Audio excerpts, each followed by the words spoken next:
Hi YouTube, and welcome to vlog number 98. We are almost to 100 vlogs now. I hope you are all having a wonderful night.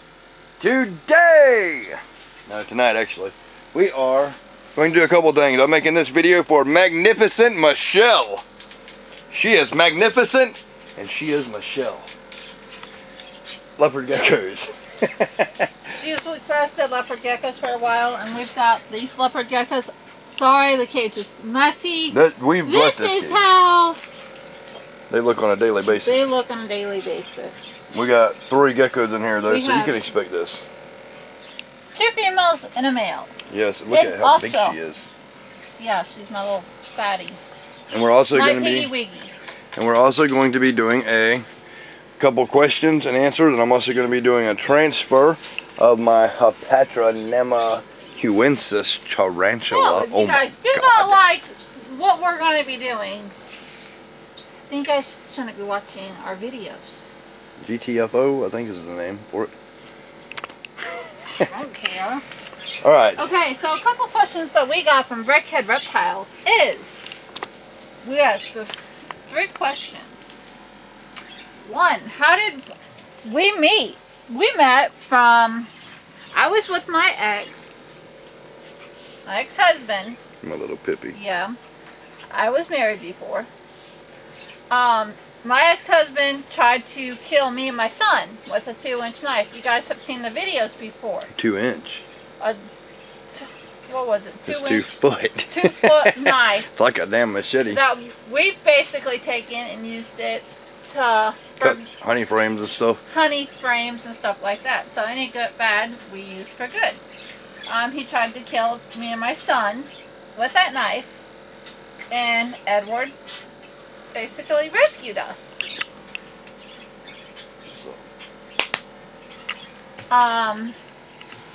Would you ever consider getting bearded dragons?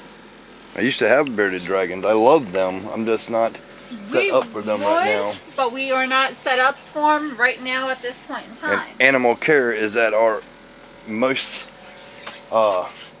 priority. We want our care to be perfect. Would you ever consider getting into monitored lizards? Actually, when we went to Lake Charles, I was this close to buying one. This close to getting one. But Nightcore Reptiles talked me out of it. Bearded dragon. But Nightcore Reptiles talked me out of it. Yeah, he did. Shame. Shame on him. Shame. It's all right. It is what it is. He was worried about the all the requirements they need in their heating and cooling and all that, and light. It is what it is. Oh yes, Erie Arachnids asked me a question and wanted me to do a video on my rat snakes, milk snakes, corn snakes, on our ball pythons. This has nothing to do with that, but I got a metal rack. We keep the ambient room temperature anywhere from 75 to 83 degrees all year round. This is set on 81. I have this little light which puts out very little heat on a metal rack. It's wove through back and forth 2 racks to make one. I don't think snakes need lighting, to be honest with you, because I never see them in the daytime. They're always burrowed down under the ground or in logs, or especially milk snakes, king snakes, and corn snakes, rat snakes. So I would say no on that. But the heating, they do need their ambient temperature. I have always had so many reptiles that every house I've ever built I built a reptile room, and then I would build a house around it. That's how I've been my entire life, because my whole life I have cared about reptiles. And I know everybody's not equipped for that. So if you're not and you do want to get a reptile, and those of you who use heat mats and stuff, a heat mat could be fine for a reptile if you get a $114 thermostat.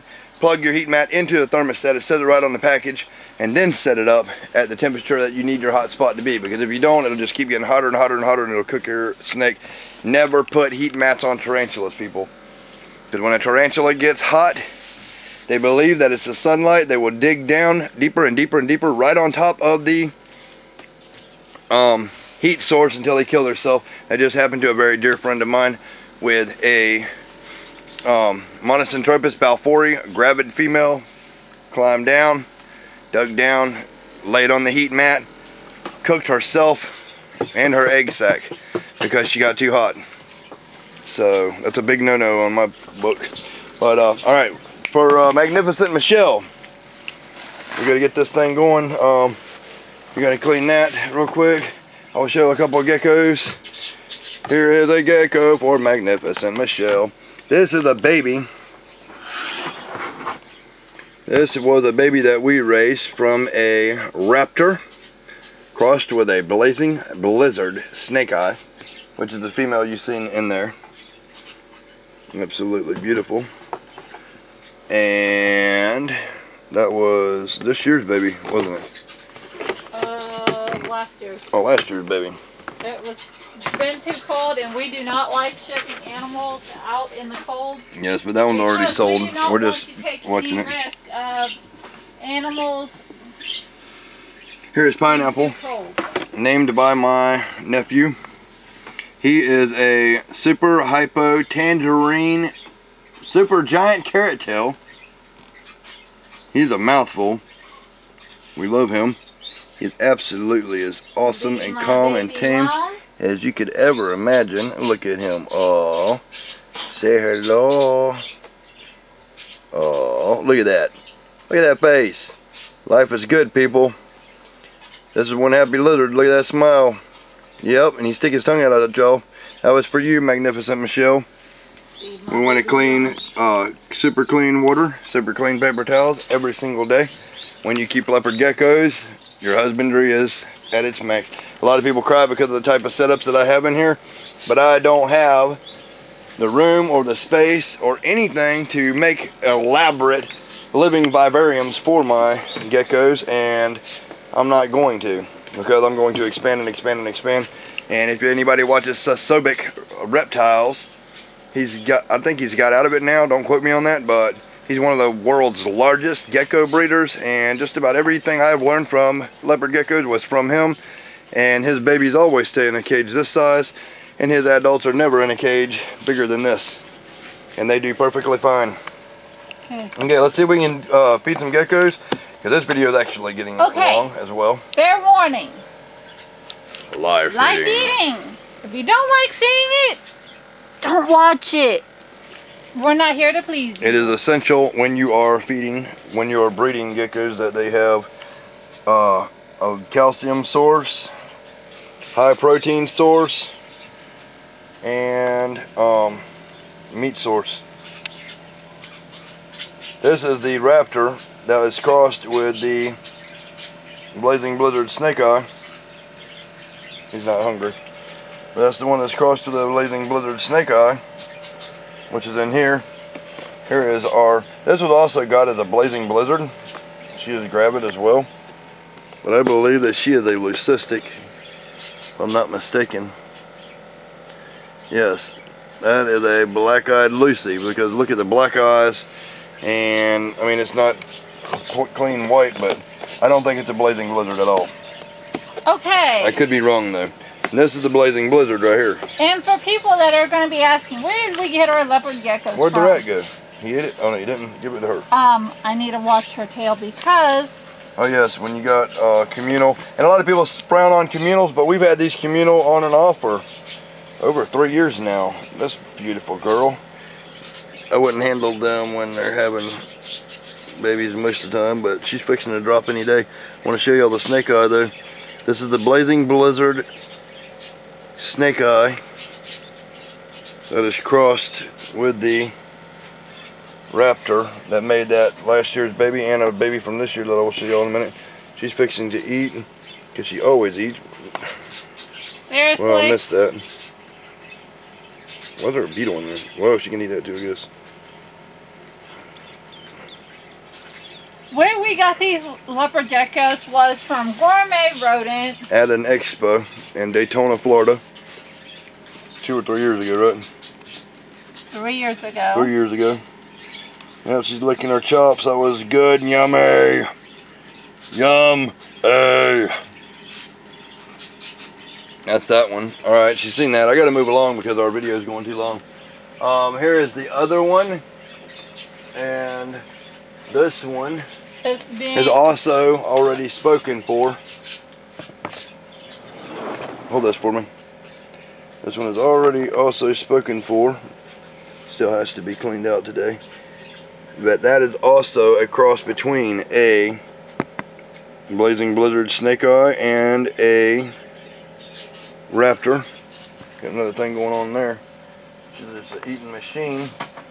But it's essential that these geckos, when they have babies like they do, seriously, baby? Are happy.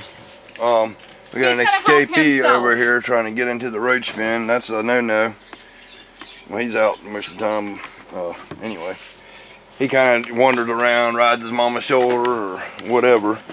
Most of the time he does what he wants to do. But we're going to move along now. I hope you enjoyed this magnificent Michelle. Alright, now I got to get this awesome Christy Hurt tripod rearranged so it'll fit in here. So I'll be able to get this thing going.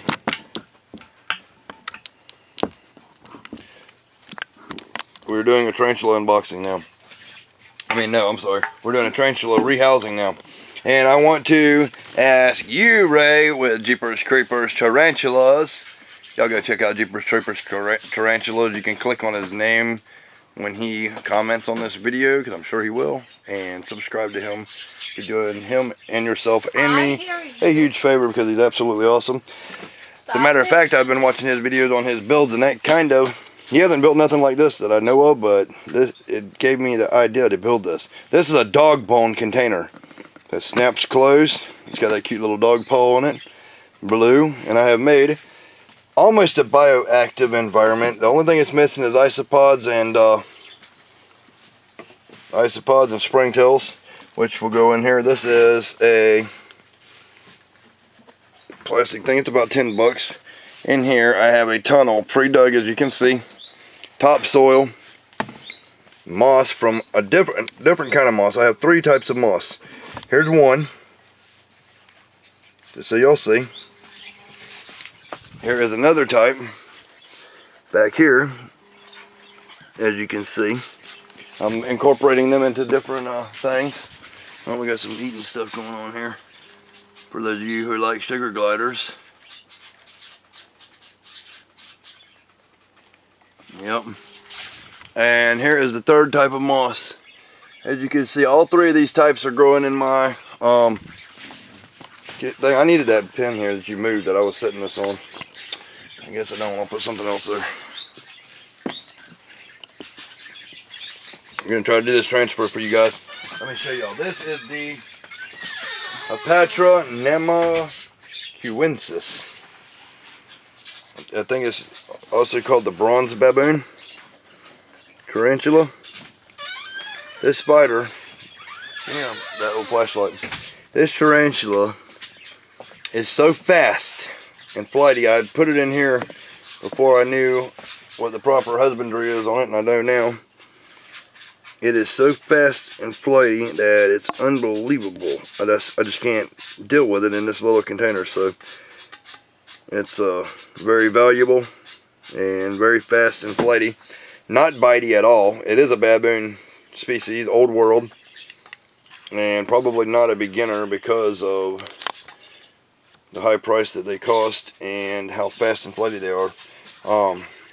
Maybe you can freehand this and keep on the action here, like right here, because this is where I need it. I want the fans to be able to see and keep it on the spider. Watch this screen while we do this transfer. I'm going to try to put her in here. Hopefully she won't run up my arm, out over my shoulder, and everything else. And she'll find sanctuary here in her awesome enclosure. She's probably going to get right in there awesomely. Yes, she's actually doing pretty good. Actually, she's doing wonderful because of how flighty she is now. Just hold on. She's absolutely... Are you on her? And where everybody can see? I'm going to try to push her in there. And I guess he's got a hotter venom than other tarantulas, but I've never been bit by a tarantula, and I'm not really handling this one, but I'm using my finger because Want to push her out with some. We don't touch on this. recommend. No. Y'all don't handle your tarantulas unless you want to. I mean, I don't recommend it, but I've handled mine in the past. I don't as little as I can, but this one's going to go on here, and I'm going to try to get her on that log. Don't breathe on her.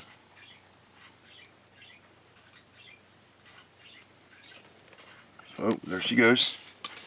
All right. You have to be careful when you have this species for it climbing and zooming around all over. Y'all let me know. Yeah, the question I had for Ray, I don't even know if I asked him, what do you think about this enclosure for the Hepatra namaquensis? I want to get y'all some good lighting, good clear pics of this beautiful, beautiful hope to be girl. I have this whatever this plant is right here, it's the vine you see all over, I don't know the name of it. And I got one fertilized stick put down right beside it, a couple rocks, a pond, and then the hide and a cave in there. So this should be an awesome setup for this. And I have 2 questions. Well, Beautiful 3 thing. questions for 3 different people. One for Brickhead Reptiles. What all Here, kinds hold of this. animals have you had in the past? That's a successful transfer. Somebody asked me a question like that. What got me into reptiles or whatever? I've always been into. I'll tell you what got me into reptiles. And I come from a different generation. Maybe a dying breed from the 80s in Florida. And everything was legal in the 80s in Florida. And I found my mom's 3-wheeler. There was a little bitty baby gator underneath the wheel. And I grabbed it and it bit my thumb. And although I was bleeding, I thought that was the coolest looking thing I've ever seen. First gator I ever seen. And I took it to my dad. I said, look at this awesome lizard I found. He said, that's interesting, son, that you would call that a lizard. I guess it is a lizard. I said, well, I want to keep it. He said, they get 10, 12, 14, even up to 20 foot long. I said, that's okay. I'll grow with it. And I did. He let me have it. And I raised it up until it was 7 foot long. And then they got worried that it might eat me or something, so they made me let it go. I carried it and let it go in a moat that was surrounding my property. And I would sneak out. This is where the danger came in. I would sneak out, and at nighttime you could watch with a headlight and see thousands of red eyes all over the whole water, and they'd become like this and it's fight to the death. But I would go and find my gator, Freddie. He would come to me. I would grab onto his neck, and he'd swim through all them gators, and nobody would mess with me. And I did that until he was 13 foot long. And I was 7 or 8 years old at the time. So I was 3 when I found him. And I caught my first cottonmouth when I was 3. So I've always been with reptiles my entire life. But my first reptile was a gator. My second was a cottonmouth. Second question for the second person. For DE Exotics. DEA. Yep. DEA Exotics. Yes. I would like to know how many animals you guys have in your collection right now.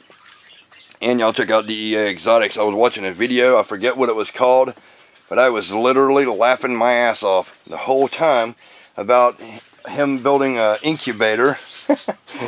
And everybody messing with him the whole time he's making that incubator. That's a must-see video, people, if y'all like funny and Becky, videos. I don't blame you. I would have done the same. Fine line between blondes and reds. Watch out.